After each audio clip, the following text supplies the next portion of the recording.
We are just a few days away from the world's largest gathering of Native American and indigenous people, and it is taking place right here in Albuquerque. We're talking, of course, about the Gathering of Nations Pow Wow, and joining us this morning to tell us all about the event are the founders of the Gathering of Nations, Melonie Mathews. Hi, Melonie. Hello. Welcome back. And Dr. Lita Mathews. Great to have you. Thank you. It's good to be here. And Derek Mathews. And you're Grammy winners now, right? Yeah. Grammy winners. And we want to tell you, we're so happy to have you back joining us today. This is actually the 29th year for the Gathering of Nations, and tens of thousands of people are expected to attend and experience the powwow and everything it has to offer. So for people who aren't familiar with Gathering of Nations, let's sort of share with them what they can expect. Well, the Gathering of Nations is a large Native American event. It's the largest in the world of its type. It brings over 562 different tribes together throughout the United States and Canada, and even a few Native groups from other parts of the world.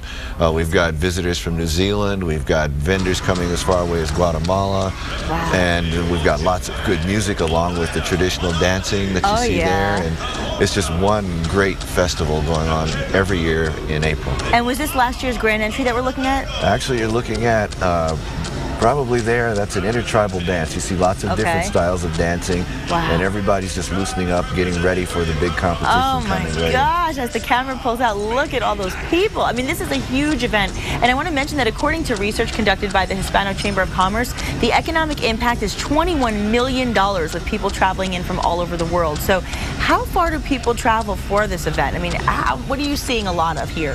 Well, the people come from all over the world. Really? I mean, we have international press that comes from Japan, from Germany. We've had people as far away as Russia. Wow. And little communities that you have no idea how they even heard of this event. That's amazing, huh? How did it all get started? Well, go ahead. Well, Derek has been the founder of the Gathering of Nations, and it was really his dream to put this thing together, and it just has blossomed to what it is today. Isn't that amazing when you have a dream and then you watch it grow like this? And really, have you seen a lot of changes through the years? Oh, many Definitely. changes. What in particular? Well, even though the songs, many of the songs are very, very old, there may be different renditions, or these younger drum groups are actually doing a lot of new songs, and they're, of course, they're influenced by the contemporary sounds, and so really the powwow music is the rock music of Indian country. It's really great stuff these days. So cool. And for those who aren't familiar with it, it's a great way to become familiarized with a music that you maybe didn't know before, and find ways to relate to that type of genre as well. I mean, it's beautiful. And actually, Melonie, you're also the coordinator of the Miss Indian World Pageant, and this year 28 Native American women representing their different tribes and traditions will compete for the title. So tell us a little bit about the pageant. Well, Miss Indian World Pageant has become the largest and most prestigious Native indigenous cultural pageant for young women. And these girls are brought, they come to New Mexico to compete, they represent their tribes, and it's just amazing because it's the one opportunity where people who are not familiar with a lot of tribes, whether in the United States or in Canada, can really get an intimate feel for what they're about, where they come from, what little intricate things are different between tribes, because a lot of times in New Mexico, you're used to Navajo, Pueblo, and Apache, but when you get tribes out of Canada, there's so many different things, language, the culture, the way they dress. I mean, it's very different, and these girls just come in, it's amazing. It's really an interesting experience for those who are not familiar. Yeah, I mean, and it's not just the superficial aspect of it, the beauty of it on the outside, but you get to see why they're beautiful on the inside, and where they come from, and where their beauty generates from originally. Absolutely. Which I think is so nice. And so once Miss Indian World gets crowned, what are the responsibilities? Well, she's an ambassador, basically, for all Native people. So part of the competition is public speaking, and so she does a lot of speaking, and she may find a platform that is near and dear to her, and a lot of it deals with issues that happen in Native communities. So she addresses things that would be more proactive in her community, whether it's against teenage suicide or teen pregnancy or education or even health, trying to get the word out about diabetes prevention.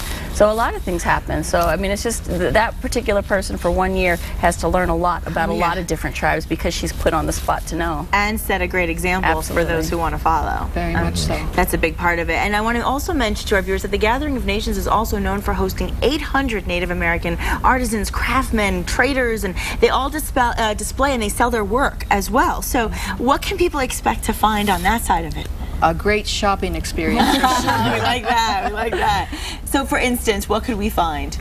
There are people from Quebec that bring a lot of very different types of jewelry that they create. Baskets. Baskets, beadwork. Handmade stuff. Yeah, fine art, like a lot of native artists. There's music. I mean, a lot of different other artists as well. Plays a big role. The music plays a big role. Wood carvers, stone carvers, quilt weavers, glass workers, everything you can imagine. Carvings, everything. I mean, whatever indigenous art and craft there is to be had, you can find it at the Gathering of Nations. It's like there's something for everyone. Everyone, and if the jewelry you're wearing today is any indication, I must say, you're looking pretty good. And you know, you did mention also music. I want to talk a little bit about that, because there's actually going to be a lot going on as far as the music world is concerned. In fact, there's stage 49 and 36 performers? 37 performers. 37 performers, okay.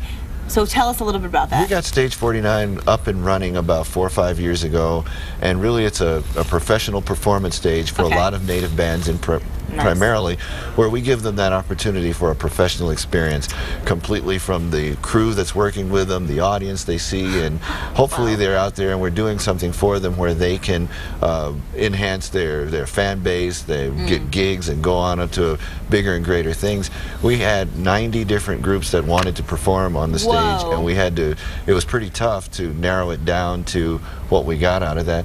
And Friday night we've got a very special group coming, and that's Lukas Nelson and Promise of the Real, and they're doing a full concert starting at 10:30 Friday night. So if you don't know who Lukas Nelson is, everybody, it's Willie Nelson's son. Fun! Got a legend son in the house. Nice, I love it. Phenomenal guitar player. If you're familiar with Derek Trucks or Warren Haynes or even any of those big-time rock and roll guitar players from the past or the present even, he's really phenomenal. Well, I know a lot of people are going to want to head out, so let's give them some details. Of course, the Gathering of Nation kicks off Thursday evening with Miss Indian World Talent Competition at Hard Rock Hotel and Casino is in Albuquerque. That starts at 7 o'clock. Friday at 10 a.m. the doors open to the public, and Stage 49 kick off its musical performances. Then at noon, the highly anticipated grand entry, where thousands of dancers enter the pit in full regalia.